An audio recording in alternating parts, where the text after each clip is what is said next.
Magnetism का बहुत बढ़िया क्वेश्चन एनसीईआरटी का फिगर है ये आपका।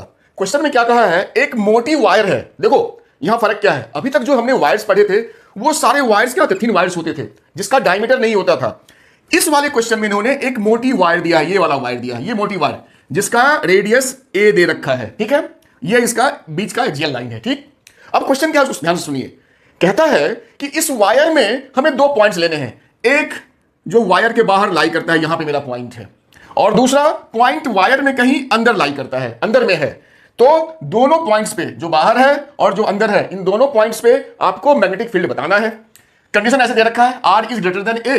तो मतलब अगर हम यहां देखें तो इसका यहां से जो डिस्टेंस मेरा आर होगा वो ए से बड़ा है, और दूसरे केस में आर इज लेस देन ए, तो ये जो पॉइंट है इसका जो आर है वो ए से छोटा है। तो ये है क्वेश्चन। अब दोनों पॉइंट पे हमें यहां और यहां बताना है मैग्नेटिक फील्ड। अब इस क्वेश्चन को बनाएंगे कैसे, सबसे पहली बात तो यहां पे हम लगाएंगे अपना कंसेप्ट एम्पियर्स सर्कुलर लॉ का, जिसमें मैग्नेटिक फील्ड जो बी होता है वो mu naught I upon 2 pi r, ये वाला लगेगा यहां पे मेरा फॉर्मूला। तो चलिए इसको करते हैं। सबसे पहले बाहर वाले पॉइंट पे यहां बी क्या होगा, तो लॉ क्या कहता है, सबसे पहले हम एक प्रॉपर एम्पीरियन लूप लेंगे। अब हमने क्या किया, इस लूप के थ्रू इस पॉइंट को हमने, इस वायर को हमने कवर कर लिया। तो जो मैग्नेटिक फील्ड होगा वो क्या हो जाएगा, म्यू नॉट, और इस पूरे वायर में जो करंट मेरा फ्लो कर रहा है वो मेरा करंट आई फ्लो कर रहा है। तो चूंकि इस लूप में मेरा पूरा वायर घुस गया है तो हम पूरा करंट लेंगे अपॉन 2 पाई आर। ये मेरा हो गया यहां का फील्ड, निकल गया, कहानी खत्म। दूसरी पॉइंट, अब यहां पे जब हमें निकालना है तो क्या करेंगे, तो कहा है इस आर को रेडियस लेकर के हम यहां पे एक एम्पीरियन लूप ड्रॉ करेंगे।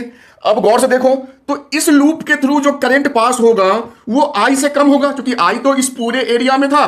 तो जो इसमें आई होगा उसको अगर मैं स्मॉल आई लिखूं तो वो आप यूनिटरी मेथड जब लगाओगे तो उससे आपका आ जाएगा I R square upon A square, आपका आई निकल जाएगा।